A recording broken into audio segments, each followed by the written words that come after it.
Let's start with your reaction to the developments around the sacking of Kabelo Gwamanda as MMC. Well, I think this is something which was in the pipeline since he has been arrested and then charged in court.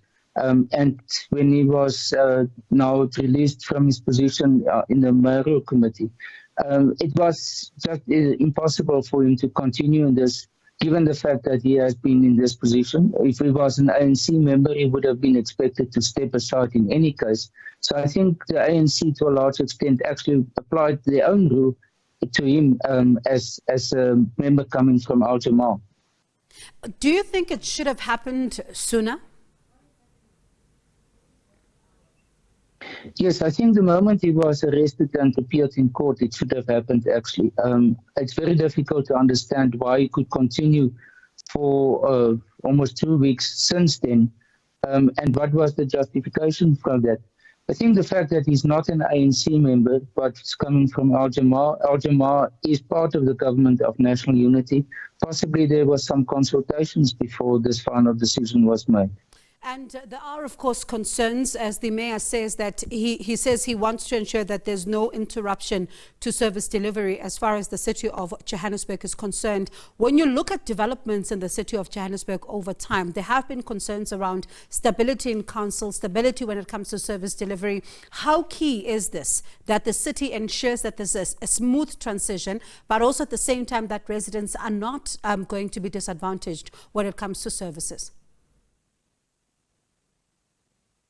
Yes, especially this position, community services, is a very important one for any local authority, but including Johannesburg. So therefore, it is absolutely necessary that there's still political leadership. The one thing one should also take into account is that the MMC is not the person who does the implementation work of this. There's whole departments of the metro who's in the first instance responsible for it. So the MMC is there to provide political leadership, to make sure about accountability from the official side. But the main work is essentially done by the officials, and they could continue in the meantime. But it means that what is important, that there is this political or executive presence that does exist for when there's important decisions that must be taken. The Democratic Alliance in the City of Joburg is raising concerns about the replacement of Kabelo Gwamanda. How seriously should the mayor be taking this? I don't think the mayor is going to take this really into account. The DA is not part of this. They are in opposition at the moment. So therefore, it is, I would say, something that will be interpreted as a comment or as an opinion coming from the opposition. And therefore, it's not going to make a direct impact because, as I said, they are not part of the government and therefore will have less influence than otherwise. Prof, there's another story that's making headlines today. Floyd Shivambu is now the Secretary General of the MK Party. Your take? Yes, this is in a sense a surprise, but at the same time, I think he becomes now the fallback position for MK. There has been so many secretaries general within this 1 year since they were formed. It created a lot of instability within the party.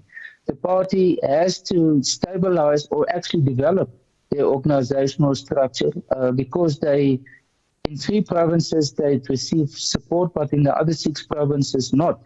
And in view of the 2026 local government election, it is absolutely critically important that they develop party structures. And the Secretary General, as the head of the administration and of organizational matters, is therefore a key person.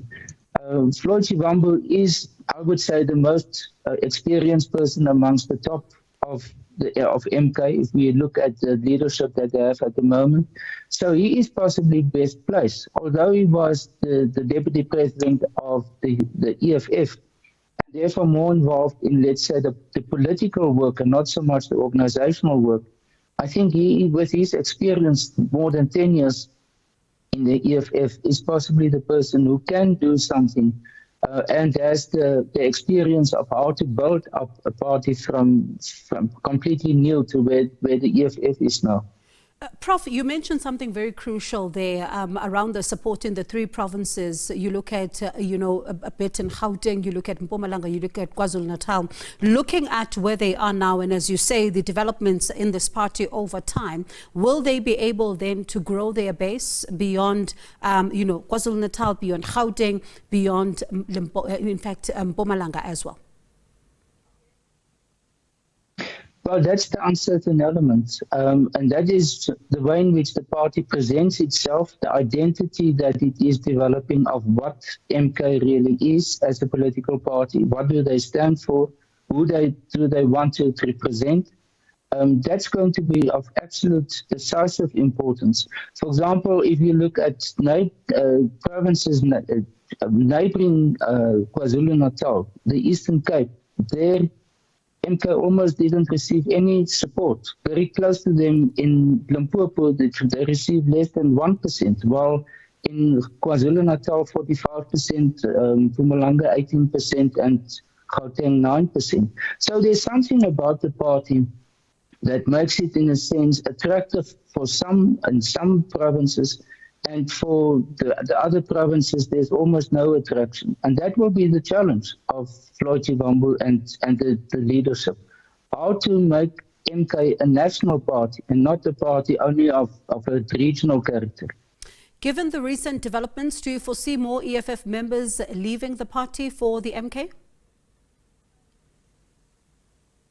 Yes, I think that is possible. I think the fact that there's also the elective conference in the EFF is next month, and that therefore it will result in some positioning within the EFF, and those who believe that they don't have a future in the EFF, they will most possibly look at alternatives. And it looks like MK is for many the first option. So I can imagine that we are going to see more of this. So as a final question then, what does it mean for the stability of the EFF if you are then looking at their People's Assembly next month, for example, and what this could mean for them? What are you looking at as the possible impact here?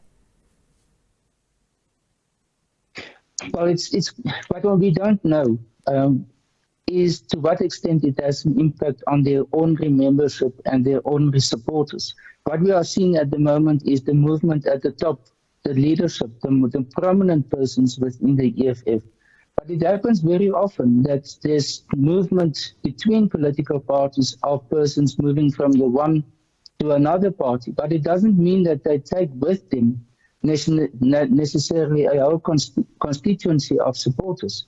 And that's the uncertain element at this point in time, is whether this moving away from the EFF to the MK means also that on the ground, there's a movement of supporters and members to MK. We will only see that at a much later stage. There are already some opinion polls, but I think the changes are within the margin of error, so it's actually very difficult to say what is happening on the ground.